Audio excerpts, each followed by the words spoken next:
I see you in there.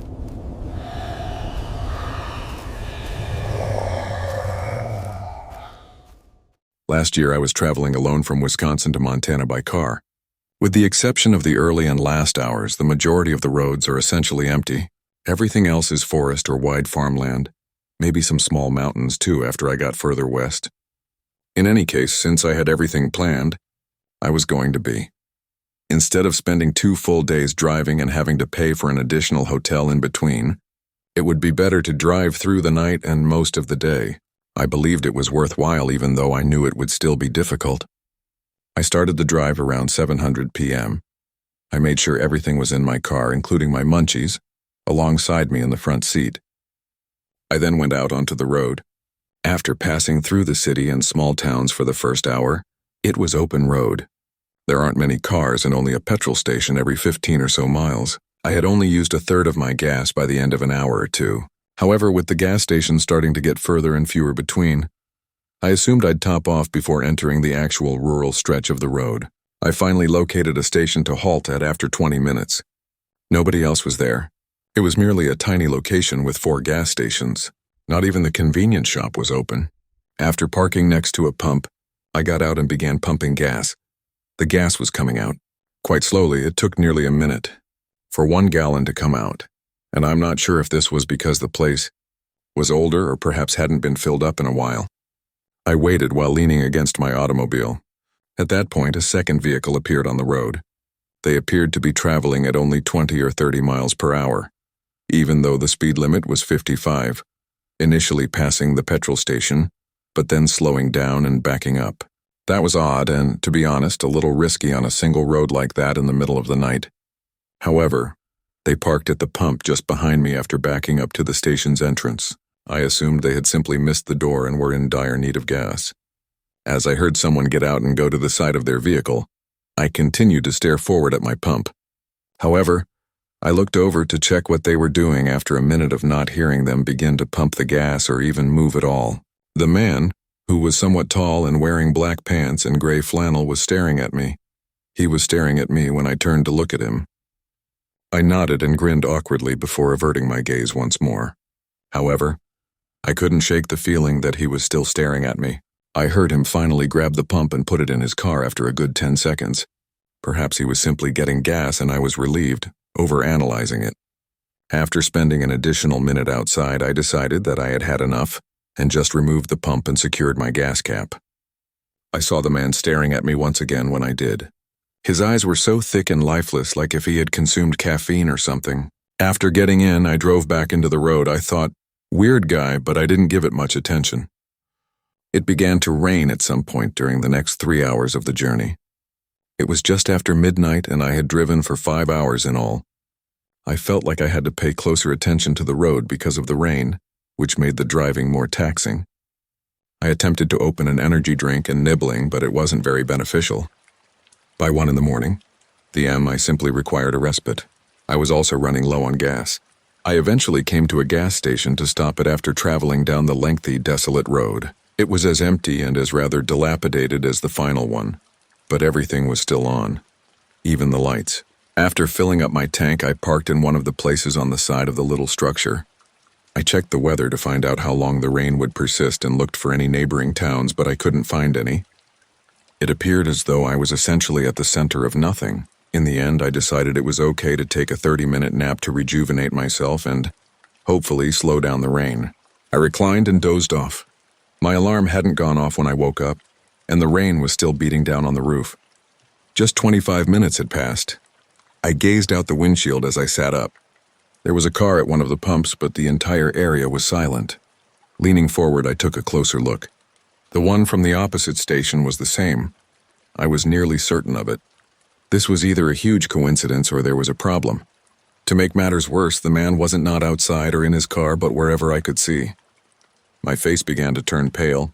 This guy, where the hell was he? That man could hardly have been anywhere else in this deserted petrol station. I didn't want to stay to find out what this was. I switched on the car and shifted it into reverse. However, as I retreated, I noticed him in my reflection. Not behind my vehicle. His eyes were staring at me through the darkness as he sat in my back seat. With a start, I kicked open my door and leaped onto the sidewalk. The car was backing up slowly because it was still in reverse. I didn't hear the man get out of the car when I started running. After running into the bushes, I saw my car roll back for a bit before it abruptly stopped. He drove off a moment later, leaving me stuck at an unidentified petrol station in the middle of nowhere. That's when I noticed my phone was still on the dashboard. For a minute, I stood in the rain, stunned by the reality of what was happening. I then turned to face the vehicle. He just got out of his own vehicle. The door was unlocked, the keys were in the ignition, and there were some miscellaneous groceries in the back car when I went over. By some strange coincidence, I discovered the phone on the floor near the passenger seat. Even though it was locked, I could still use the lock screen to dial 911. At the time, I was unaware of it. I suppose I assumed the person who took my car was merely foolish and abandoned everything. However, this vehicle was not theirs. It was taken as well. Everything in it came from someone else who had been subjected to the same treatment by the man as I was. However, from what I've heard, they weren't as fortunate to escape totally unharmed. Investigators seem to believe that the man did not sneak into my backseat and allow me to leave without cause. He was probably planning to keep his identity a secret until we were driving. Who knows what he intended to do or why he would want me as a hostage? He was never located. Neither was my sponsor's vehicle, the Aura. There was a massive data breach recently. 2. Social security numbers, personal data, and 7 billion victims were taken. People may be able to access your bank accounts thanks to this stolen personal information, even steal your identity. Therefore, taking extra precautions to guarantee your security is more crucial than ever. Now is the ideal moment to utilize Aura's security solution.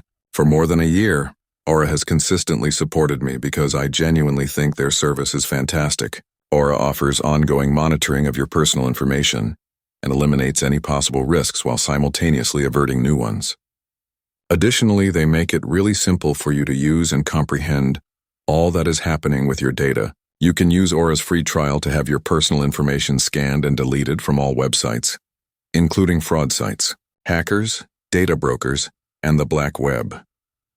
After that, Aura will set up ongoing monitoring for all of your data, making sure that any problems can be quickly fixed by alerting you as soon as they arise. Aura quickly located dozens of websites on the internet that already had my personal information, including my full name and address. When I originally signed up, Aura cleansed everything in a matter of minutes, particularly in these times of massive data breaches and frequent scams. Above all, you can rest easy knowing that Aura is safeguarding your data. By employing Aura, calm whispered or by scanning the QR code, you can obtain a totally free 14-day trial that enables you to determine whether your personal information has been compromised, delete it from numerous major platforms, and safely keep an eye on your identity. I strongly advise taking advantage of this chance to locate any information that has been released and make sure it is handled and secured. Once again, I want to thank Aura for sponsoring this section of today's. This occurred in mid-January of last year. In a little forested village, I reside in a somewhat modest house. The distance from the city was roughly 45 minutes. 2 just had a half-day job, so I could relax at home this evening. I received an unexpected call from a friend at around 7. He stated he was having problems with his car and asked if I could help him by giving him a ride home and possibly getting him some food as well. I didn't mind at all, and promised to come over immediately. We had experienced this before, so it wasn't the first time it had happened. After grabbing my keys and jacket from the front closet, I opened the front door to go. My entire body leaped as soon as I opened the door. A man was standing on the porch just in front of me, about a foot from the door. His lower face was covered with a black gator neck scarf and he wore a bulky coat. However, the man remained motionless as if he weren't equally as shocked as I was. For a moment, I was just ashamed of myself for being so frightened, but then I wondered why he was here right away. He apologized and said he was going to knock before I could ask. I told him that was okay and inquired as to what he required. After a moment, the man inquired if I was Daryl or David. Something like that, I'm not sure. I wasn't whoever it was. No, I replied. And the dude simply nodded and began to leave the porch. Before I got into my car, I made sure the man had gone all the way down my driveway and away from my house before I went outside and closed and locked the door. Spent the entire trip to my friend's place of employment thinking about that strange meeting. My house was located in a remote area. For example, You don't frequently see strangers simply walking up to people's homes because they are so far in the woods with long driveways, if he was merely searching for someone else. However, I suppose that did explain it. I went to Culver's for a quick supper after picking up my companion. After that, I drove him to his residence and left him there. It was approximately 9 p.m. by now. A small amount of snow fell, but other than that, the weather was quite serene. Upon arriving home, I parked in the driveway, approached the front door, unlocked it, and entered. I warmed up for a moment before jumping on the couch and turning on the television. Since I didn't have to work tomorrow, I didn't keep track of the time after this. I would estimate that I spent 2 hours on the couch before I became fatigued. I turned off the TV, stood up, stretched, and began to move toward the stairs. However, I instantly thought of the man who had been outside earlier as I walked past the front door. Up until recently, I had essentially forgotten about it. However, after giving it some thought, I approached the door and peered out the peephole to calm myself. There was no one on the porch, and the night was serene, with snow still falling and little wind. But after a moment, I became aware of something in the driveway. I had to open the door to have a better look because it was unclear. The thin layer of snow contained shoe tracks. They appeared to come close to my car and all the way up the driveway from the road. They then disappeared into the yard, out of my line of sight due to the trees. I was really uneasy right away. I closed the door and locked it. There was a significant problem if this was the same guy who had returned previously. As I tried to come up with a plan, I kept glancing back out the windows. It was made worse by remembering how weird my earlier encounter with the guy had been. I was worried enough to phone the police at the time. I stayed at the window and called 911 explaining my predicament. However, I kept hearing something faint as I was speaking. I would stop hearing it each time I stopped and listened. I'm sure the operator thought I was insane. However, there was a loud thud against the back of the home around a minute into the call. It made me jump so much that I nearly dropped my phone. I heard another heavy crash and rushed to the hallway. I noticed someone standing outside the back door as I looked down. I was only able to make out faint reflections of light from within the home against the darkness outside. Something was happening behind the door. It was struck by another thump. It weighed a lot. They undoubtedly had a weapon or something to smash down the door. The operator instructed me to either locate a place where I can lock myself up or discover a way out. I made the decision to run to my car and get my keys. It was scary to run out into the open even though I knew the man was behind my house. There might have been more than one individual or possibly someone standing by my vehicle. Fortunately, there wasn't, and I managed to escape. It was fortunate that I left because when the police arrived, the house was flooded with watery shoe prints and the back door had been forced open, but no one was there. Really, all I could provide was the officers described the individual who was at my door, but there was no concrete proof that they were the same person. Therefore, it wouldn't really help if they did find him, but they never did. Whether it was him or not, I consider myself fortunate to have encountered him on my way out of the house. If I hadn't, I wouldn't have gone to bed after checking out. Perhaps they would have broken in more discreetly if I had already fallen asleep. I'm not sure. However, the unsettling thing is that all of this occurred on a typical day. It was impossible to find out. Something similar may occur on any given day. He's still out there. So occasionally I feel as though I'm merely waiting for it to occur once more. 2019 was the year. As a sophomore in college, I worked as a babysitter 3 or 4 nights a week to pay for my automobile. I used to care this 3-year-old boy once a week for approximately a month. The parents were amiable but reserved. All I had to do was make sure the kids fell asleep and were comfortable during their 4 to 5 hour absence because they would always depart around bedtime. I arrived this evening at 8 p.m. The parents told me the child was already asleep in their bed when I greeted them. After thanking me, they departed. I never inquired about their weekly late-night outings. I believe they once stated that they visited Thessaly. Perhaps it resembled a romantic evening or something. In any case, I set down my bag and took my normal tour of the house before settling onto a chair in the living room.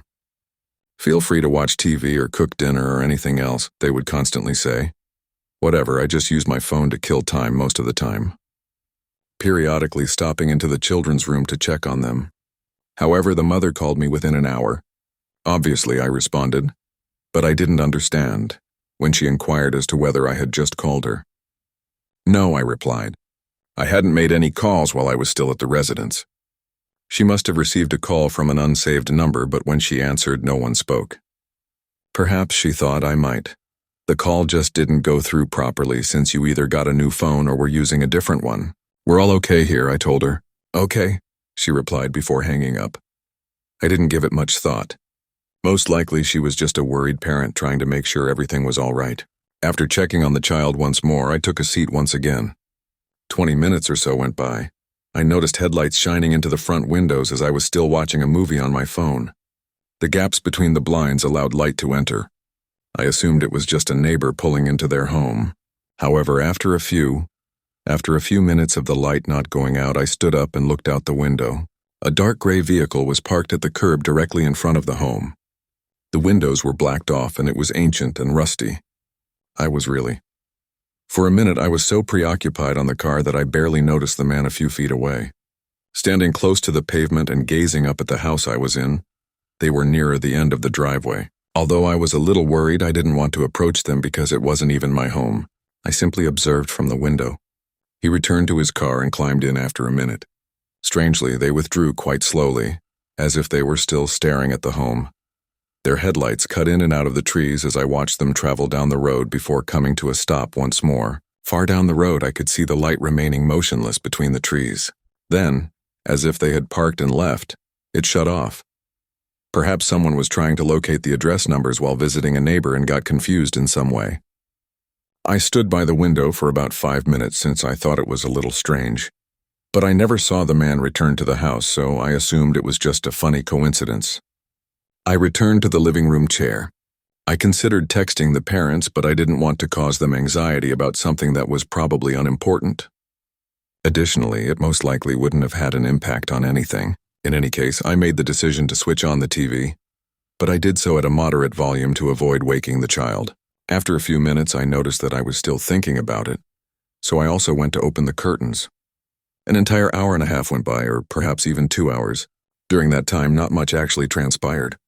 I did my best to stay awake while I waited in the living room with the TV on.